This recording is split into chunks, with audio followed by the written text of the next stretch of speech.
Welcome to Dynamo Dynamics, winning goals to digital dominance. I'm your host, Danny Perry, and with me, as always, is my guy, Kai Peterson. Kai, we always try to bring together technology and football and all of that good stuff into one coherent whole.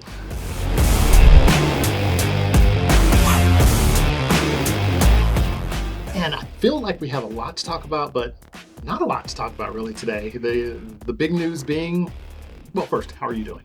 I'm great. Had a great Thanksgiving. How about yourself? It was wonderful. It was wonderful. Ate too much, rested too much, and watched too much football of all varieties. Yeah, American and your world football, so to speak. But same here. Good deal. Good deal. We hope you all had a great Thanksgiving as well and are ready to dive into the holiday season, the festive period, all of that stuff where we'll do more of the same. So, MLS, it looks like the finals are set. What are your thoughts? How are you feeling about it? I'm a little sad that Seattle got knocked out. I was rooting for them, but I think Galaxy's probably the best team, best in form right now. But Red Bull New York, There's your Cinderella. There's Cinderella. They made it through, and I still don't know too much about them, but I think they can. I'm gonna root for them now. Root for the underdog. Well, I did my part to help Seattle win by rooting against them. However, that reverse comment didn't work this time around. But those were some pretty exciting matches, though. I mean, they both ended up 1-0 in the semifinal or the finals round, and with LA scoring right after halftime, and then with the Red Bull New York taking it all the way to the end to win the thing. But very good matchups. I don't think fans will be disappointed either way it goes. No, I think Seattle. We knew that game was going to be tight the whole way through because Seattle they've been able to play anyone close, and they did with LA. Yeah. But ultimately, LA came away with the win, and now they're in the final. So they're representing the West. 10 years for the Galaxy, first time in 16 years for Red Bull New York. So some long-term absentees are going to be playing for it all on Saturday, right? Yeah. Well, what's your prediction? You said I know who you're rooting for, but what's your actual prediction? All right, so I'm going to do something a little crazy here, but I got New York Red Bulls in penalties. The end of regulation will be 1-1, and they'll win on pens 5-4. Wow. I was just gonna pick a team, but that's pretty deep. I don't think I can go that far into it, but I honestly, as much as I think I would like to see New York win it for the underdog from the underdog perspective, but watching this weekend, I think the Galaxy are going to do it. Now, they just look in form, in stride.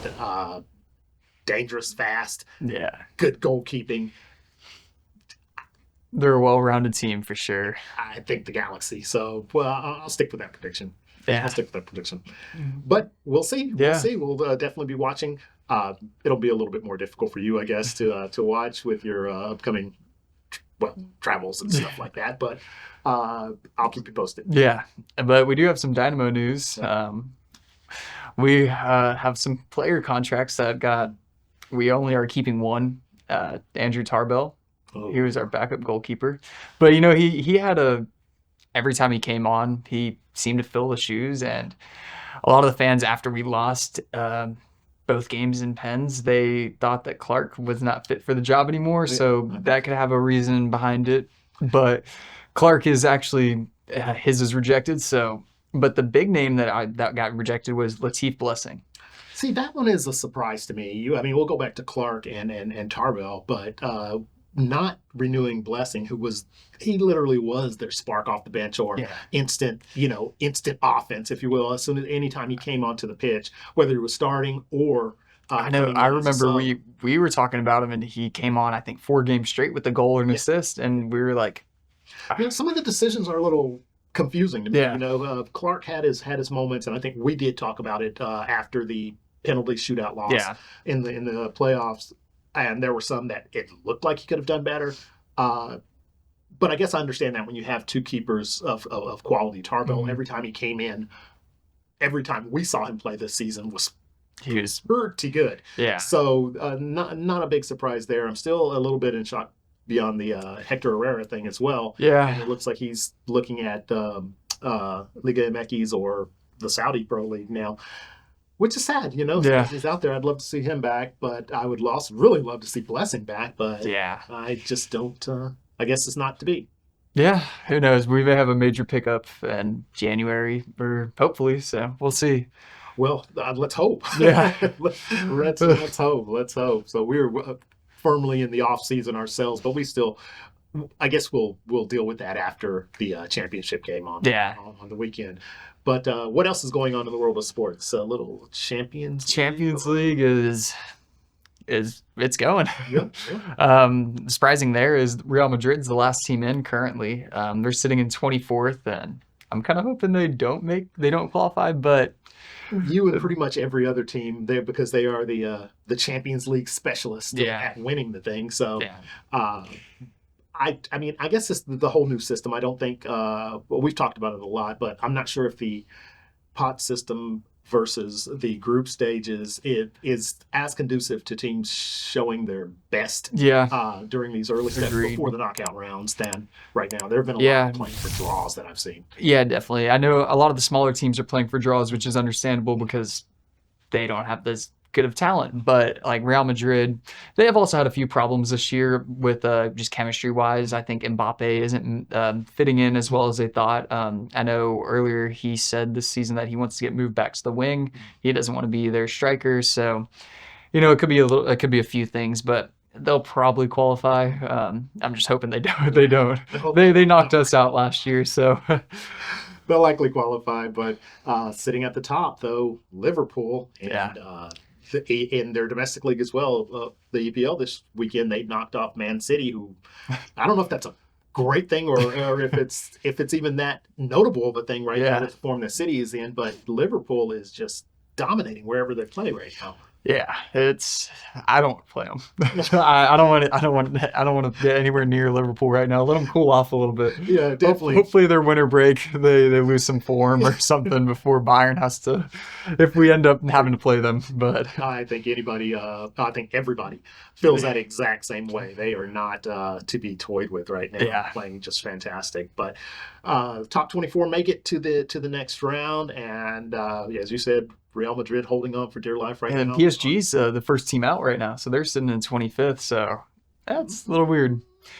How many more matches are in the pot stage do we have? Are we still 3 to go? I think 3 to go. 3 to go. Well, there's still time to turn it around. So we'll see what actually happens in that case. But like I said, the Champions League, the EPL, Bundesliga, everybody's going strong. And how is Bayern? How are Bayern doing? Champions League, I mean, right now we're I think sitting like 14th, 13th in the table or in the pod stage. I'm not even sure what you call it, but we're doing all right. I mean, we just had a 1-1 draw to Dortmund over the weekend, which was a little disappointing just because that's our biggest rival. But we were playing away and Kane got hurt, so a 1-1 draw away at your biggest rival. Biggest competitor in the league as well. It's not exactly a bad. Yeah, that's not exactly a bad thing. But I mean, we're cruising right now. We're making things work. So it's good football to watch. There you go. Well, Arsenal sitting 7th in the Champions League, 2nd in the Premier League, 3-0 against West Ham this weekend, and a good match in Champions League. Y'all won 5-2. Oh, I'm sorry. 3-0 in Champions League. Yeah, 5-2 at West Ham this weekend. So y'all are scoring. Directly correlated to the return of one player, I think, who unlocks the whole thing, in Martin Odegaard. So thankfully he's back, and they found some ways to score while he was out, but that creative force in the midfield, man, you can't substitute for it. Yeah. You just can't substitute. I've seen the score lines of Arsenal recently, and y'all are just... the back of the net's a magnet to the ball when y'all are attacking right now. So long may it continue. Long may it continue. All right. Any other notable events going on? We can talk a little bit about college football if you're feeling up to it. I know there was a disappointing. I mean there's a disappointing game. A&M lost to UT this weekend, but UT was a better team that day. That hurts to say, doesn't it? Yeah, it does hurt to say. I don't like to admit it, but if you watch the game, it was probably the biggest game I think, out of the whole country.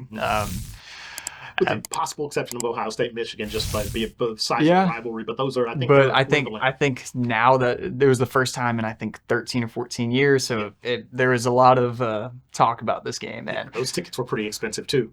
I didn't pay to go, but I'm not sure if I would have spent $1,500 or $1,200 just to go. I don't.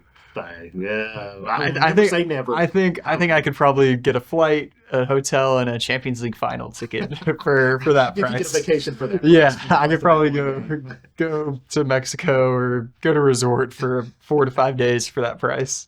I will say that A&M was. I thought they were competitive. Very.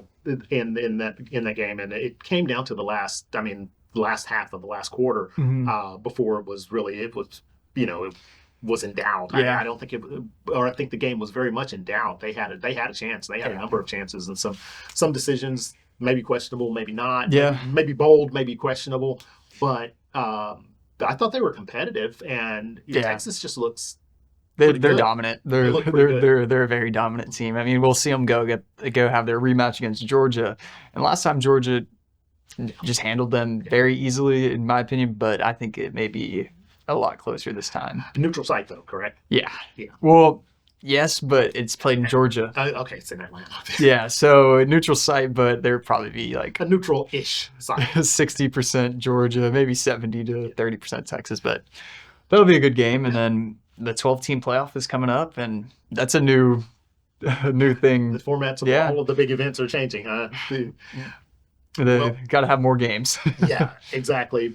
Well, I think. But I think it's better for college football now, how they're determining who the 12 are. Yeah. That's going to be what's forever debated.